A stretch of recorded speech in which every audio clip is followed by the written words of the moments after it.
Amigos, amigas y amigos, les saluda Francisco Termendrael. Bienvenidos a esta cápsula, conversación que vamos a sostener con el profesor Marco Fernández, quien es director, ¿no es cierto?, de Museología del Museo Marítimo Nacional de Valparaíso. ¿Cómo está, profesor Marco? Muy bien, Francisco, gusto en saludarte nuevamente. Muchas gracias por aceptar la invitación para conversar en este espacio sobre las campañas marítimas que se dieron en el proceso de la independencia de Chile. Cabe recordar de que siempre cuando se habla del 18 de septiembre, se habla justamente de aquella fecha, o las campañas de los patriotas, la batalla de Maipú, la batalla de Chacabuco, pero poco se habla de las campañas marítimas que fueron trascendentales en esta etapa, que dio cuenta también del dominio del mar, que era necesario para las fuerzas patriotas. Haciendo un contexto, ¿verdad? Hay que entender lo que pasó el 18 de septiembre de 1810, que fue la constitución de un cabildo abierto, ¿no es cierto?, que fue convocado ese día, con el fin de abordar la situación del cautiverio de Su Majestad Fernando VII, cautivo a manos de Napoleón I. Entonces, este 18 de septiembre se dio este cabildo en Santiago, donde ahora está el Palacio Tribunal de Justicia de la capital. En ese momento estaba el Palacio Real Tribunal del Consulado, edificio que ya no está. Hay una placa que recuerda ese acontecimiento en el Palacio de Tribunales. Y en ese lugar, a las 9 de la mañana, se inició esta sesión que dio paso a la constitución de una Junta de Gobierno provisoria que administraría la Capitanía General de Chile en ausencia de Su Majestad Fernando VII. En ningún momento se habló de independencia, simplemente era un gobierno autónomo que iba a gobernar Chile en ausencia de Su Majestad. Pero ya se daban algunas luces posteriormente de lo que sería este proceso de emancipación. Y también, por cierto, eh, el germen, la semilla para lo que sería nuestra futura Armada Nacional. Pero, profesor Marco, hagamos un contexto de cuál es la situación de la Armada nuestra. ¿Cuándo se podría dar como un punto de inicio para nuestra Armada Nacional en esta época? Mira, hiciste una excelente síntesis porque mucha gente no entiende de que en realidad el 18 de septiembre de 1810 de ninguna manera nosotros podemos decir que es la independencia nacional, todo lo contrario, hacen un juramento los miembros de esta junta para mantener los reinos mientras el amadísimo, porque así se referían a Fernando VII, se mantuviera cautivo de los españoles. En 1810 a nadie se le pasaba por la cabeza que íbamos a iniciar un proceso emancipador, pero al poco tiempo, 2 años después prácticamente, cuando llega don José Miguel Carrera a Chile, que había peleado, había estado presente en importantes batallas en la península ibérica, él llega a Chile y le comenta a su padre de que la causa estaba perdida y que había llegado el momento de la plena independencia. De hecho, está escrito en una carta de José Miguel Carrera a su padre, y él, después de dar un par de golpes de Estado, toma el mando de la Junta de Gobierno y es el primero que da el paso realmente por una plena independencia. Y Carrera sabía que mientras Chile no tuviera pues, por decirlo así, un poder naval, no tuviera buques, lograr el proceso de independencia era prácticamente imposible. Y él le notifica, estando en campaña en Chillán, le dice a la Junta de Gobierno en Santiago que teníamos que crear una flotilla para levantar el bloqueo de Valparaíso. Y ese yo te diría, Francisco, que fue, por decirlo de alguna manera, el primer intento real de Chile por tener un poder naval, buques, escuadra, como quiera llamarlo, para lograr este segundo paso que era ya complementar las fuerzas de tierra con fuerzas marítimas. Así es, profesor. Cabe recalcar además que el gobierno de José Miguel Carrera tuvo el mérito quizás de ser la primera administración en este periodo que de alguna manera llamó ya a una abierta emancipación, quizás un tanto encubierta, pero al final, al cabo, en su reglamento constitucional de 1812 establece, no de manera directa, pero lo dice, que ninguna orden que emane de otra autoridad que no sea nuestro país se va a considerar válida. Por lo tanto, ya él tenía el concepto claro de lo que era independencia, tal vez no de manera directa, pero lo estableció.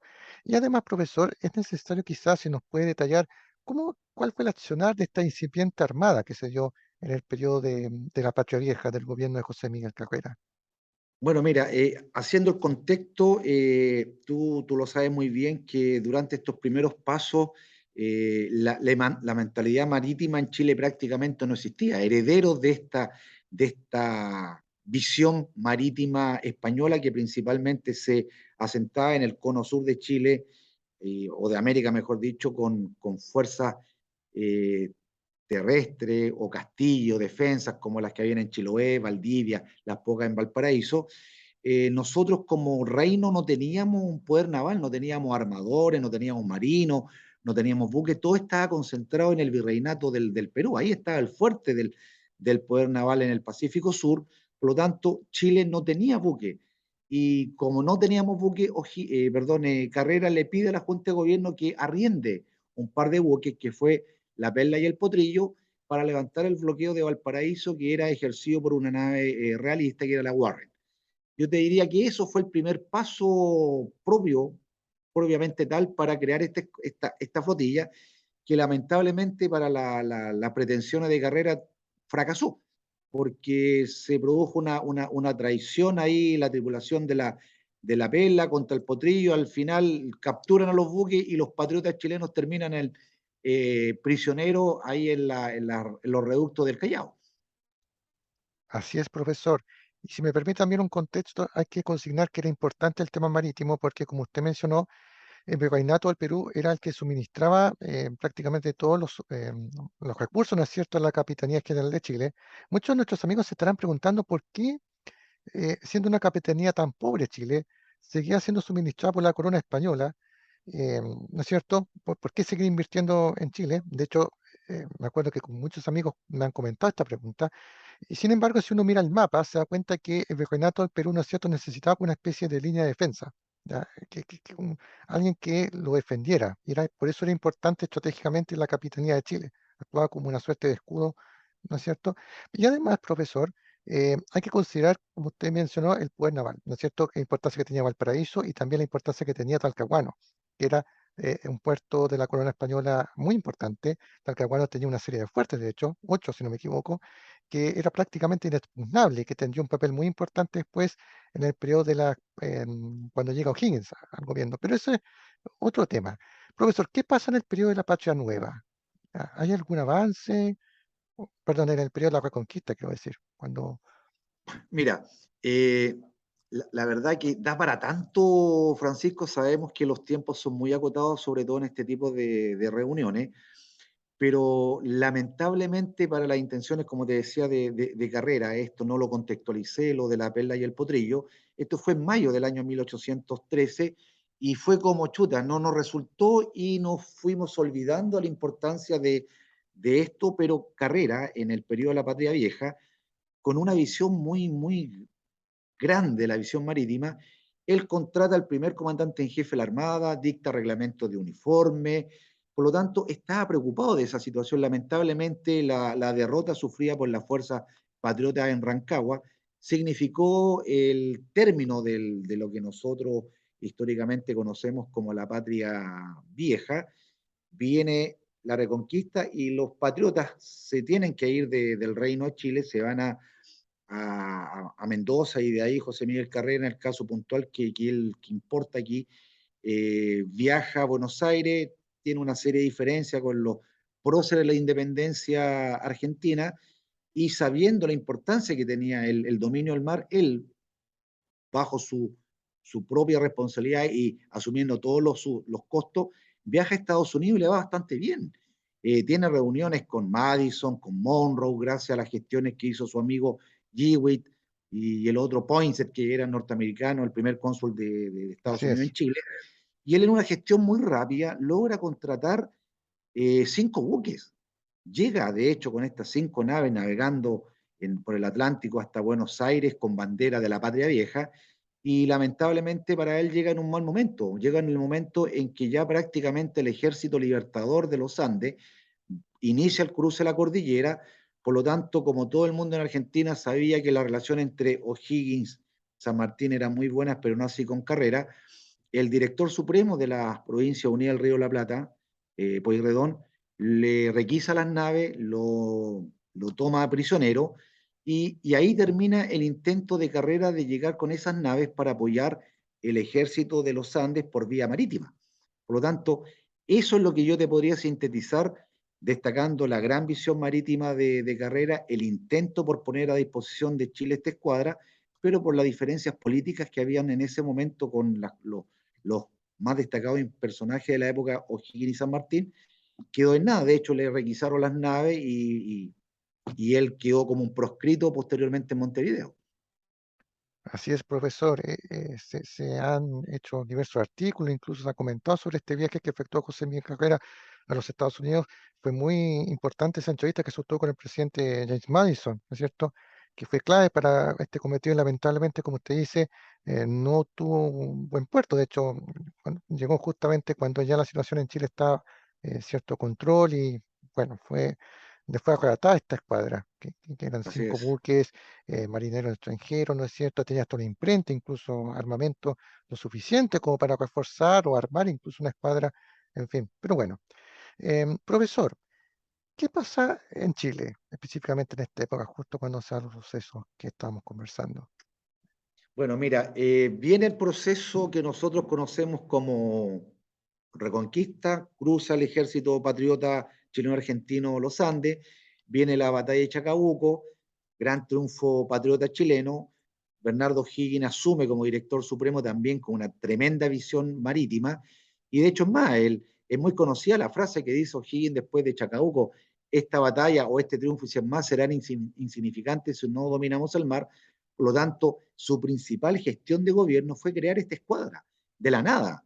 Y no solamente buques, sino que crea, por ejemplo, a lo mejor me salto el orden cronológico, pero crea una comisaría de marina, crea una infantería de marina, crea arsenales, crea la Comandancia General de Marina, funda la primera escuela naval, y todo esto para darle forma a esta escuadra que, en definitiva, al recibirse noticia que de España había zarpado un poderoso convoy con tropas para reconquistar Chile, dirigidos o protegidos por una tremenda fragata como era la Reina María Isabel, tiene que apurarse en la gestión, en la preparación, y zarpan de Valparaíso el 9 de octubre del año 1818, y tú mejor que yo lo sabes que el primer gran triunfo de esta naciente escuadra nacional fue justamente allá en Talcahuano, en la bahía de Talcahuano, donde el 28 de octubre eh, la escuadra al mando del joven capitán de primera clase, lo que sería hoy día capitán de navío, Manuel Blanco Encalada, tiene este tremendo logro que es la captura de la reina María Isabel el Así 28 es. de octubre, y día después van cayendo unos 6 transportes más que eran parte de este convoy. O sea, como lo dijo Higgins también, el primer ensayo le dio el dominio del mar, porque zarparon 4 buques y volvieron más de 12. Un Así es, éxito profesor. total, De hecho, como dato adicional, profesor, según investigaciones del historiador doctor Armando Cartes, a quien le enviamos un saludo, él determinó que este enfrentamiento, esta captura de la fragata se produjo donde ahora está el Palacio de los Deportes de la ciudad, el puerto de Talcahuano. Si uno está en el palacio, el edificio, que ahora está remozado, ¿ya? Se destruyó con el terremoto de 2010, fue en ese lugar donde se produjo la captura de la fragata María Isabel, porque la geografía ha cambiado, ¿ya?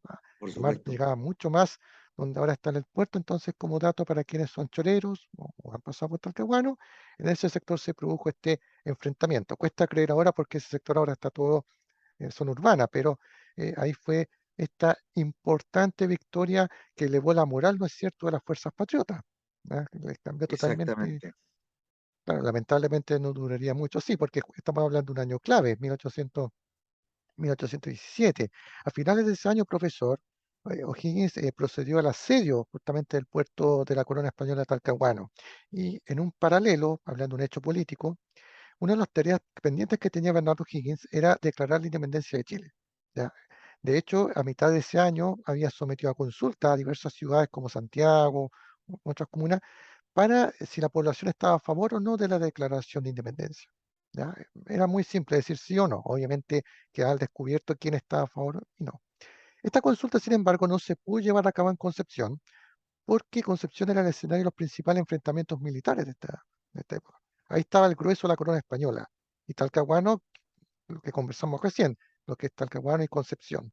Y O'Higgins en diciembre de 1817 ordena un asedio al puerto de Talcahuano que, como conversamos, ¿no es cierto?, tenía una serie de 8 fuertes prácticamente inexpugnables y que era clave la toma de Talcahuano porque cortaba los suministros que llegaban desde el Virreinato del Perú. Todos los Exactamente. refuerzos, todos los suministros, profesor, llegaban hacia lo que es la isla Quiriquina y Puerto Talcahuano. Se procede a este asedio, pero lamentablemente tras un mes fracasa. Fracasa porque obviamente estamos hablando de fuerzas que eran mucho mejor preparadas, las fuerzas de la corona española, lograron resistir el asalto a O'Higgins y en diciembre, a finales de ese mes, el 31 de diciembre, O'Higgins quería materializar una tarea pendiente. ¿Ya? Él no quería pasar al siguiente año, 1818, sin declarar la independencia de Chile. Por lo tanto, en su campamento que se encontraba en el Cerro Puntilla de Perales de Talcahuano, si ya no sector hoy día, firma sobre un tambor un acta de la declaración de la independencia de Chile. Esto será en la madrugada del 1 de enero. Y ese mismo día, en Concepción, la ciudad de Concepción, en la actual Plaza Independencia, se llama así justamente porque en ese lugar Bernardo O'Higgins proclama la independencia de Chile y esta proclamación, profesor, y con esto cierro este capítulo porque es importante aclarar, se repite en otras ciudades del país. Se repitió en Santiago, se repitió en Talca, fue una ceremonia más formal, eso sí, pero la declaración se dio en Concepción, donde resido, ¿ah? Como un dato anexo y que también tiene relación con lo que estamos conversando, porque justamente se da en el marco de este asedio al puerto de la corona española de Talcahuano. Interesante información. Profesor, disculpe, ¿qué pasa después con la Armada? Porque entiendo que ya que tiene unos buques, pero hay que constituirla, o sea, hay que darle un cuerpo, ¿no es cierto? Hay que instruir a quienes van a integrar esta escuadra. Sí, mira, delante cuando hablábamos de la toma de la María Isabel, el zarpe de la primera escuadra, ya estamos hablando en octubre del año 1818. Pero mientras se formaba esta escuadra, O'Higgins manda una serie de representantes tanto a Estados Unidos como a Europa para comprar buques, comprar armas, contratar marinos, y la gestión en Europa la dirige un señor, nació en Argentina, José Álvarez Condarco, que logra contratar a un tremendo marino escocés que por razones largas de explicar se encontraba de baja el servicio de Su Majestad Británica y él llega a Chile a fines del año 1818, en noviembre para ser más puntual, con el encargo de dirigir la Escuadra Nacional. Blanco Encalada, reconociendo los méritos y el prestigio en las guerras napoleónicas en Europa, no tiene ningún problema en entregarle el mando de la escuadra al almirante Cochrane, y él ya como comandante en jefe de la escuadra entre los años 1818, fin del 18, a principio del año 1823, él crea o dirige 3 expediciones. Y las expediciones no tenían otro objetivo que terminar con el puerto del Callao, terminar con esa tremenda fortificación, con los buques de los realistas que están en el Callao. Lamentablemente para él los realistas no quisieron combatir, le fallaron los brulotes explosivos, los cohetes a la Congrep en el segundo crucero, y en el segundo crucero ahí tengo que hacer un alto para no volver nuevamente a Chile, porque él se sentía que no había cumplido el objetivo, aunque había capturado buques, aunque había diseminado en el Perú la idea de independencia, pero el objetivo que él tenía era terminar con el poder naval realista en el Callao. No lo logró, por lo tanto, de vuelta al segundo crucero, viene con la espinita, se dirige a Valdivia directamente sin informarle a nadie, ni siquiera al ministro de Guerra y Marina, que era Centeno, y menos al director supremo Bernardo Higgins. Se da una vuelta por Valdivia, logra información muy valiosa y él dice, la puedo capturar. Y va justamente a Concepción, donde el intendente de la provincia, el entonces coronel Ramón Freire, lo apoya, le pone 2 buques a disposición, el bergantín, el Moctezuma, y el otro, el Potrillo, y más el apoyo de soldados al mando del mayor Bochef, se dirigen a tomar la tremenda plaza fuerte de Valdivia, que en muy pocas horas, los días 3 y 4 de febrero del año 1820, son capturados, y de un rato a otro la independencia de Chile se extiende desde los márgenes del Biobío hasta lo que hoy día Valdivia, Puerto Montt, quedando solamente Chiloé en poder de los realistas aquí en Chile. Eso en síntesis para darte a conocer, Francisco, lo que fue la presencia de Cochrane al mando de la escuadra en esta primera y segunda expedición. La tercera en la expedición Libertadora al Perú, que como todos nosotros sabemos, hay una disputa bastante grande entre él y San Martín. Al final primó San Martín al mando de esta expedición completa, el que va al mando de la escuadra. Tuvieron mucha diferencia, ¿eh? Mucha diferencia, porque Cochrane era actuar directamente, rápidamente, en cambio San Martín era más del diálogo. Igual logró el objetivo de declarar la independencia del Perú, el autoproclamarse protector, pero aquí tenemos una de las principales obras de Cochrane al mando de la escuadra, que fue la captura de la poderosa fragata Esmeralda, la primera Esmeralda que tiene la Armada de Chile, capturado de las narices de los realistas en el puerto del Callao el 5 de noviembre del año 1820. Profesor, ¿nos podría contar a quienes nos están viendo la trascendencia? Bueno, algo comentó de la trascendencia de la figura de Lord Cochrane, que cimentó de alguna manera lo que es el concepto actual de la Armada, ¿verdad? Por supuesto, mira, si bien es cierto, el que estuvo al principio al mando de toda esta formación fue Manuel Blanco Encalada, tuvo el gran triunfo, este primer ensayo, como lo dijo el mismo Higgins, ahí en la captura de la María Isabel en Talcahuano, y esto fue en octubre. Imagínate lo que significaba para un oficial, jefe de la escuadra, victorioso, lo ascienden a contraalmirante y no pasan ni 2 meses y llega este marino escocés y él no pone ningún problema y lo reconoce y queda como su segundo. Y Cochrane realiza todas estas campañas que terminan, si yo puedo sintetizar en pocas palabras, Francisco, Lord Cochrane al mando de la escuadra desde fin del año 1818 a principios de los años 1823, logra consolidar la independencia de Chile, Perú y gran parte de América. No te olvides que los buques chilenos llegan hasta México. La bandera chilena es reconocida y respetada y participa en el inicio de la independencia de México, ahí en la Baja California. O sea, la persona de Cochrane realmente fue fundamental en ese periodo de la independencia y también para consolidar toda esta tradición que tenemos hoy día de una Armada de Chile con más de 200 años de historia. Profesor, seguramente algunos de nuestros amigos se estarán preguntando, ¿cómo era la bandera chilena que utilizó la Armada? Tenía 3 estrellas, ¿cierto? Mira, eso es muy buena tu pregunta. Esa es la bandera de la Expedición Libertadora del Perú. ¿Ya? En todas las otras campañas realizadas por Cochrane, y llevaba la bandera conocida por nosotros, con la estrella, pero para darle una figura de unidad a Chile, Al continente. Argentina, Claro. para independizar a Perú, se hizo una bandera con 3 estrellas que van en el cuartel azul, representando a los países que ya te mencioné. Pero eso Claro, es que de la expedición libertadora del Perú. Claro, profesor, disculpe la pregunta, claro, porque se suele confundir esa bandera con las 3 provincias que tenía Chile. He leído algunas fuentes que se suele No. confundir con que era Coquimbo, Concepción y... No, no, era justamente representando a las naciones que ya habían conseguido, al menos Que, que, simbólicamente, su que iban a independencia. lograr, porque fue previa, mira, cuando zarpan y llegan a Perú, desde Valparaíso a Perú, al Callao, iban con la bandera de las 3 estrellas, pese a que Perú Claro, todavía era virreinato, o sea, no lograban su independencia. Ese era el objetivo y era esta mancomunión, crear una idea, una identidad a esta empresa de la independencia del Perú. claro, era más como un simbolismo, era como decir, Como justamente un simbolismo. de libertad.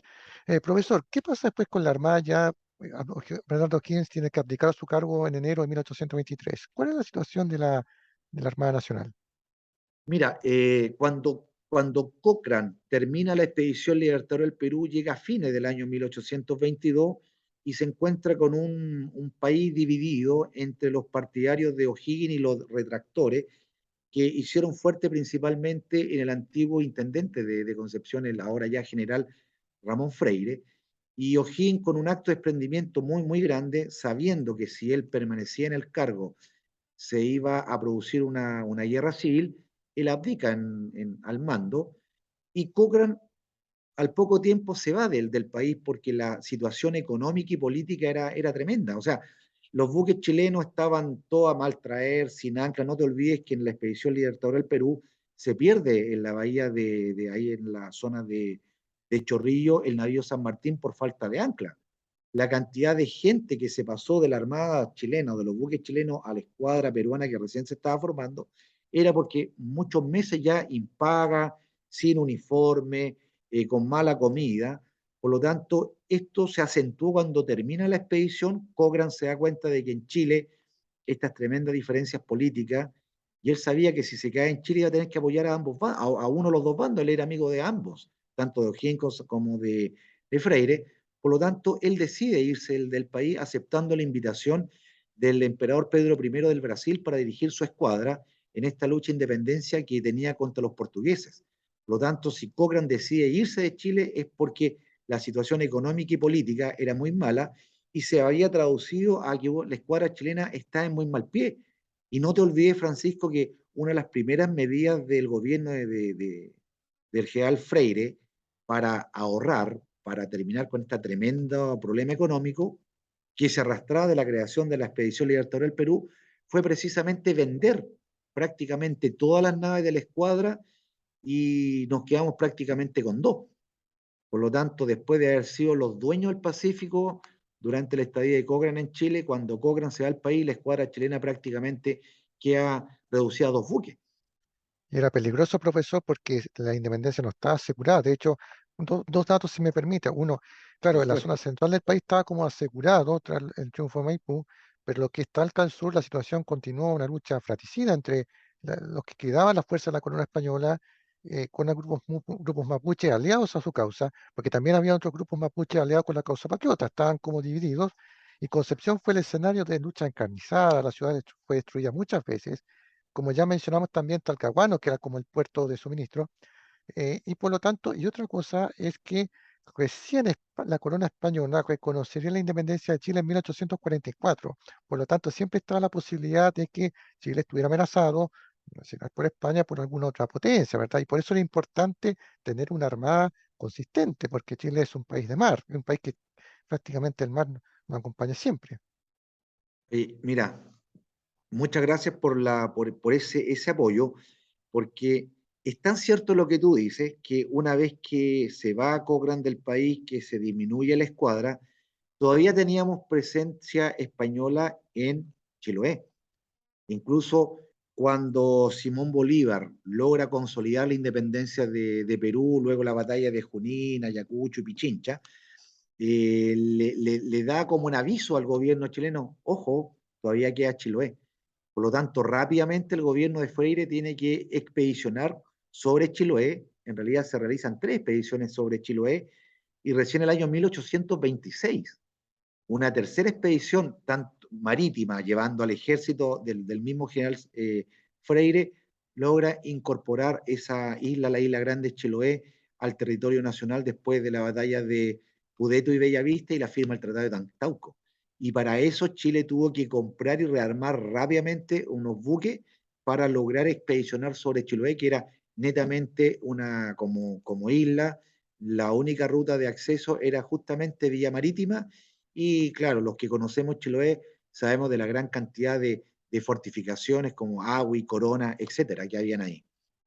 Y aparte, profesor, era un clave estratégico, porque justamente el estrecho de Magallanes era como la puerta de entrada hacia el Pacífico y era importante controlar esa zona. De lo contrario, como usted mencionó, Simón Bolívar se podía haber apoderado de esa zona y ahí la situación habría estado bastante complicada para nuestro país. Profesor, nos quedan unos minutos, así que deseo dejar el espacio para algunos comentarios que desee efectuar sobre el aporte, ¿no es cierto?, de nuestra incipiente armada en este proceso de emancipación nacional, porque como se dijo en la introducción, poca gente sabe de las campañas marítimas que tuvo Chile. Siempre se habla de las campañas terrestres, de lo que fue Maipú, Chacabuco, pero poco se habla de esta época que fue fundamental, esta fase de la fase marítima.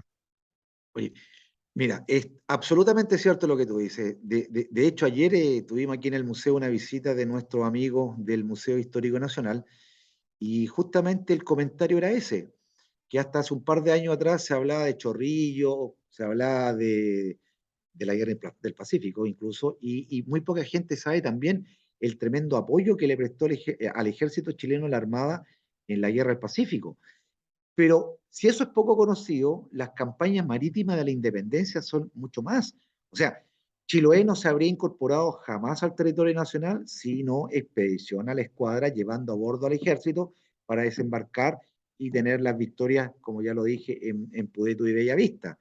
También muy poca gente sabe que la Armada de Chile ayudó a la independencia de Perú, Ecuador, Colombia y en México. La bandera de Chile, portada en los buques de la escuadra, eran dueños absolutos del poder marítimo porque los españoles o realistas, luego de la derrota a manos de la escuadra chilena en el Callao, quedó en nada. No te olvides que al final la prueba y la venganza fueron perseguidas por la escuadra chilena y cuando se va Cochrane de Chile le dice al director supremo, no quedan buques españoles en el Pacífico Sur. O sea, fue fundamental. O sea, sin escuadra, y eso tú como estudioso de la historia, sabes que el primer combo, como se dice vulgarmente, lo pega la Armada y el segundo lo asegura el ejército. La, y esto es algo que yo lo puedo llevar al periodo de la guerra contra la Confederación Perú-Boliviana, Casma primero y posteriormente Yungay, y que para qué hablar de la guerra del Pacífico. Pero la campaña marítima, Valdivia fue capturada por mar, Chiloé fue capturado por mar, Valparaíso se convierte en el gran puerto de Valparaíso luego de que nosotros y gracias a la visión marítima de O'Higgins se traslada la aduana desde Santiago al Paraíso, se declara el comercio libre, se establece mucho comerciante francés y sobre todo inglés, y Valparaíso se convierte en el emporio del Pacífico gracias al dominio del mar y a la presencia de la Armada de Chile siempre en Valparaíso. Y posteriormente esto hace que también se vaya hacia Talcahuano, Concepción, como la segunda gran ciudad del país, y con el puerto principal de Talcahuano.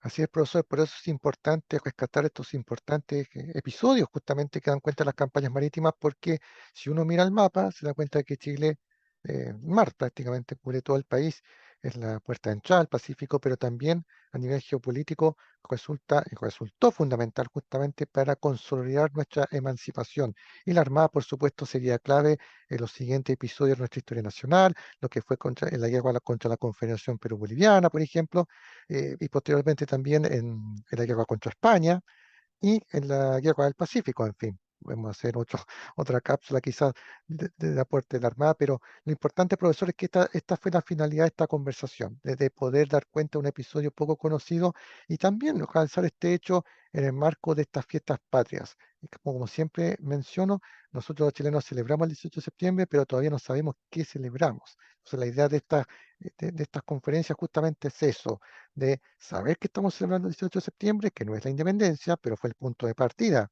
Fue, como se dice en términos futbolísticos, el puntapié inicial El puntapié inicial, para justamente. pero hay que recordar a todos quienes participaban en ese cabildo abierto, que ellos nunca imaginaron lo que se iba a transformar, ¿no es cierto?, este proceso, y lo que estamos haciendo ahora, recordar a quienes dieron su vida en estas campañas marítimas, porque fallecieron muchos chilenos y muchos extranjeros también, que prestaron justamente servicio a la incipiente Armada Nacional. Profesor Marco Exactamente. Fernández, quiero dar las gracias por este espacio, agradecer también a nuestras amigas y amigos que se conectaron para esta transmisión y agradecer también por su intermedio al Museo Marítimo Nacional de Valparaíso por este espacio para conversar de este tema. Bueno, Francisco, las gracias son nuestras porque tú nos permites contar episodios que, si bien es cierto, están aquí retratados en el museo. Los invito a todos nuestros amigos de Talcahuano, Concepción, a que cuando vengan a esta zona vengan a visitarnos el museo. Lo que acabamos de conversar con Francisco está aquí en pintura, en maqueta, en buques, etcétera. Pero es bueno hacer un alto al patio, como hacemos en la Armada, y destacar estos hechos tan importantes que consolidaron nuestra identidad nacional. Y a tu disposición, Francisco, cuando lo estimes pertinente, alguna fecha importante a destacar, no sé, hay muchas, hay tantas fechas importantes en nuestra rica historia nacional, a tu disposición, como siempre, y nuevamente darte las gracias Mm. por acordarte de nosotros. No, gracias a ustedes y por favor invito a nuestras amigas y amigos a visitar el museo. Ahí tengo una visita pendiente también, pero vayan porque es un lugar hermoso, conserva buena parte de nuestra historia naval, así que por favor, los que son de Valparaíso o no están de paso por el lugar, vayan al Museo Marítimo Nacional, se los recomiendo. conserva, como dije, buena parte de nuestro patrimonio naval nacional. Así que tengan muy buenas tardes y que tengan unas felices fiestas patrias. Gracias, Francisco. Gracias. Saludos a todos por allá. Cuídense.